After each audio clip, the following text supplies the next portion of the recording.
चलिए बच्चों ध्यान दीजिए, बता रहे थे कि जिस बिंदु से किरणें निकले या जिस बिंदु पर किरणें आके मिले उस बिंदु को किरण पुंज कहते हैं। देखिएगा, बता रहा है कि जैसे कोई बिंदु हो जाए, या तो किरणें वहां पर आके मिले या फिर वहां से जाके निकले। जैसे देखिए,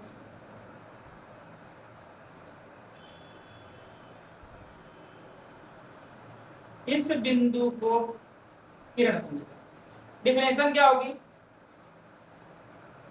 लिखेंगे प्रकाश की किरणें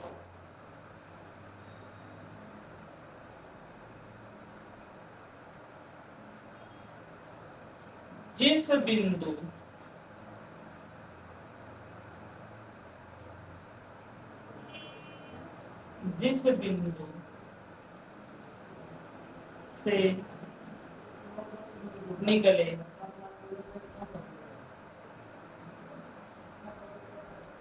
या जिस बिंदु पर आकर मिले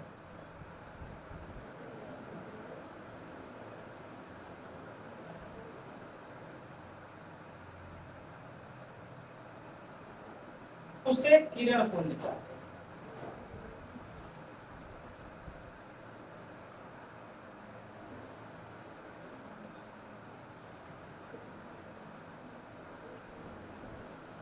ध्यान दीजिएगा, बता रहा है आपसे कि प्रकाश की किरण जिस बिंदु से निकले या जिस बिंदु पर आकर मिले उसे किरण पुंज कहा जाता है। किरण पुंज तीन टाइप से होती है, ध्यान दीजिएगा। जो किरण पुंज है वह तीन टाइप से होती है। लिख सकते हैं किरण पुंज के प्रकार।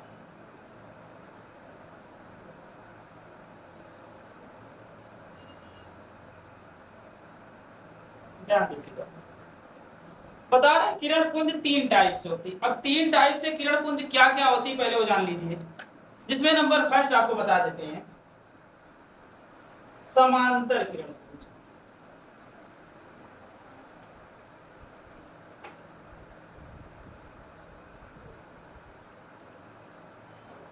अब सभी लोग जानते हैं कि जो समांतर किरणें होती हैं वह या तो अनंत से आती हैं या फिर अनंत पर जाकर मिलती हैं।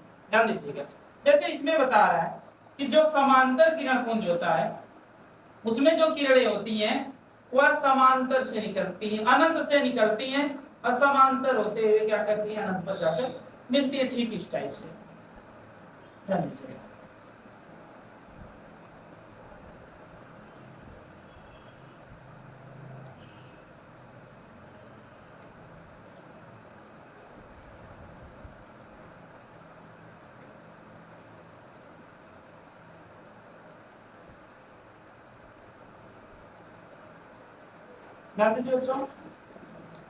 और उसे बता रहा है कि समांतर किरण पुंज क्या होती हैं कि ऐसी किरणें जो अनंत से निकले और अनंत पर ही जाकर मिले, इसके अलावा कहीं पर भी ना मिले, ऐसी किरणों को समांतर किरण पुंज कहा जाता है। ध्यान दीजिएगा। और दूसरा होता है, दूसरा कह सकते हैं अपसारी किरण पुंज।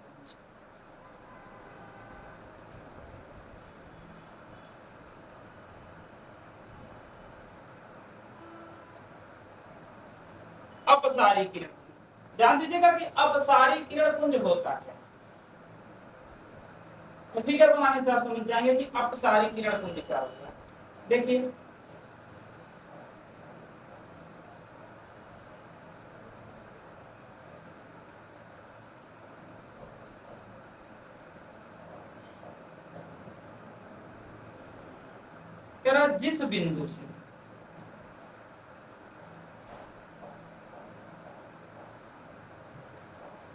जिस बिंदु से किरणें एक ही दिशा में, कह सकते हैं जिस बिंदु से एक दिशा में किरणें निकले,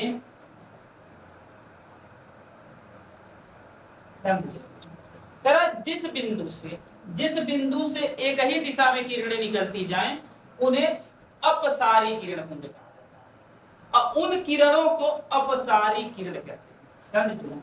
मतलब कि जिस बिंदु से प्रकाश की किरणें निकलना प्रारंभ करें, वो आप आके मिले ना, निकले वहां से, उसे अपसारी किरण पुंज कहते हैं।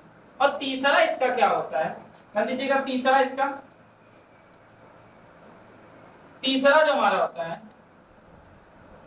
अभिसारी किरण।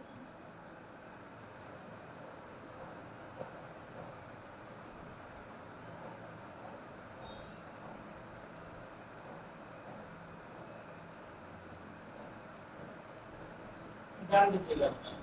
अब आपका अभिसारी किरण पुंज क्या होता है कि प्रकाश की किरणें जिस बिंदु पर आकर मिले, जैसे आप देखे होंगे छोटे छोटे जब लोग थे तो उस टाइम आपको लेंस रहता था, ध्यान दीजिएगा, जब छोटे छोटे थे तो उस टाइम एक मिलता था लेंस देखने के लिए, जिससे प्रकाश की ढेर सारी किरणें क्या करती थी कि आकर किसी एक बिंदु पर मिलती थी। अब उस टाइम दिखाया जाता था, जब उस टाइम मिलता था, आज भी मिलता है, जिसमें बताया गया है कि जो जितनी भी है, देखिए कुछ इस टाइप से रहता था, जिसमें क्या होता था कि प्रकाश की जितनी किरणें हैं सभी अधिक से अधिक किरणें आकर इसमें पड़ने के बाद किसी एक बिंदु पर मिलती हैं, ठीक इस टाइप से। ध्यान दीजिएगा,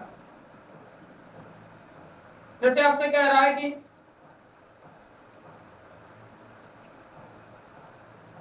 बता दें कि प्रकाश की जो किरणें हैं,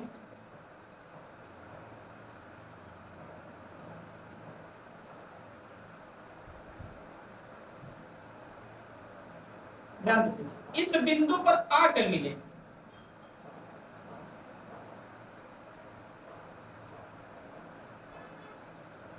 देखिए से बता रहा है कि जब प्रकाश की अधिक से अधिक किरणें या दो या दो से अधिक किरणें किसी एक बिंदु पर आकर मिले, उस बिंदु को अभिसारी किरण पुंज कहा जाता है तथा उन किरणों को अभिसारी किरण कहा जाता है। अब ध्यान दीजिएगा, आपके पास था क्या, कल आपका था समांतर किरण पुंज। समांतर किरण पुंज में क्या बताया गया था कि जो किरणें समांतर या अनंत से निकले, अनंत से जितनी किरणें निकलती हैं सभी समांतर होती हैं। और आपसे बता रहा है कि जो किरणें अनंत से निकलकर कहां पर, अनंत पर एक समांतर होते जाएं, उन किरणों को समांतर किरण पुंज कहा जाता है, क्योंकि एक किरणें अनंत पर ही जाकर मिलती हैं, वहां पर भी एक पुंज बनाती हैं जिसको समांतर किरण पुंज कहेंगे, लेकिन वह दिखता नहीं क्योंकि वह अनंत पर बनता है। अब दूसरा आपसे कह रहा अपसारी किरण पुंज। अपसारी किरण पुंज अभी आपको बताया गया कि अपसारी किरण पुंज में क्या होता है कि इसमें किसी एक बिंदु से किरणें निकलती हैं, जिस प्रकार से देखा जाए टार्च। टार्च क्या होता है कि टार्च में एक बिंदु से प्रकाश की किरणें क्या होती है, बाहर निकलती हैं। ध्यान दीजिएगा, या टार्च हो जाए, सूर्य हो जाए, तो बता रहा है किसी एक बिंदु से अगर प्रकाश की किरणें निकल रही हैं तो उन किरणों को अपसारी किरण कहा जाता है, तथा वो जिस बिंदु से निकलती हैं उसे अपसारी किरण पुंज कहा जाता है। और ध्यान दीजिएगा, तीसरा आपका जो था अभिसारी किरण पुंज, तो बता रहा है कि अधिक से अधिक या दो से अधिक किरणें जब किसी एक बिंदु पर मिलती हैं, ध्यान दीजिएगा, अधिक से अधिक या दो से अधिक किरणें जब किसी एक बिंदु पर मिलती हैं तो उस बिंदु को अभिसारी किरण पुंज कहा जाता है तथा उन किरणों को अभिसारी किरण कहते हैं। ध्यान दीजिएगा, यही तीनों आपका, ध्यान से एक बार फिर देख लीजिए। इसमें आपको पहले बताया गया किरण पुंज क्या है। किरण पुंज बता रहा है कि जिस बिंदु से प्रकाश की किरणें निकले या फिर आकर मिले उन्हें किरण पुंज कहा जाता है। किरण पुंज तीन टाइप से होती है। तीन टाइप से क्या होती है, ध्यान दीजिएगा। पहला आपका किरण पुंज क्या है, समांतर किरण पुंज जो बताया गया, फिर अपसारी किरण पुंज, और तीसरा आपका क्या है, अभिसारी किरण पुंज। ध्यान दीजिएगा। अब इसके बाद आपको आगे पढ़ना है, आगे क्या जानना है कि प्रतिबिंब क्या होता है। अब ध्यान दीजिए आप, चलिए देख लीजिए प्रतिबिंब क्या होता है।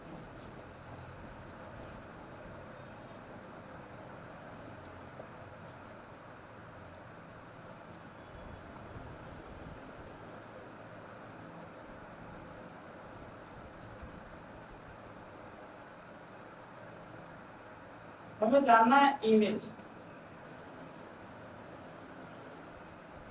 ध्यान दीजिएगा, इमेज के लिए सबसे पहले जानिए कि इमेज होता क्या है। तो इमेज यही होता है कि जब परावर्तन या अपवर्तन के बाद किरणें जिस बिंदु पर मिल जाए, ध्यान दीजिए, किरणें जिस बिंदु पर मिल रही हैं उन्हें पहले बिंदु का प्रतिबिंब कहते हैं। ध्यान दीजिएगा, जैसे कह रहा है कि कोई दर्पण ही रहे,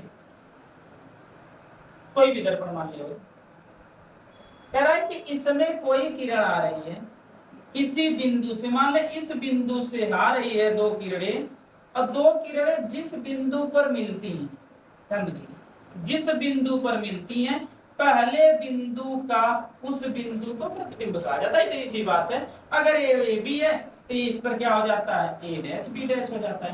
ध्यान दीजिएगा। अब ये बताते हैं कि प्रतिबिंब जो होता है वह दो प्रकार से होता है, लेकिन पहले जान लीजिए होती क्या है। अब